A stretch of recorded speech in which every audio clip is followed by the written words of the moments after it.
Hi friends, তোমরা সবাই কেমন আছো? এখানে আমি নিয়েছি ছানা এবং দুধ। ছানার পায়েস করার জন্যে নিয়েছি 500 দুধ, কিশমিশ, এলাচ, চিনি এবং গুঁড়ো দুধ। প্রথমে দুধটা ভালো করে ফুটিয়ে নিতে হবে। ফুটিয়ে 500 দুধকে 250 মতো করে ঘন করে নিতে হবে। তারপরে দুধটা ভালো করে জাল দেওয়ার পর আমি ছানাটাকে হাতে ভালো করে মেখে নেব।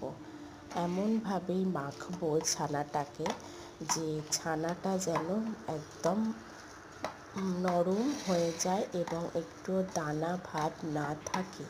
সেটা তোমরা হাতে নিয়ে দেখলেই বুঝতে পারবে যে ছানাটা কেমন মেখেছো। এরপরে ছানাটা আমরা দিয়ে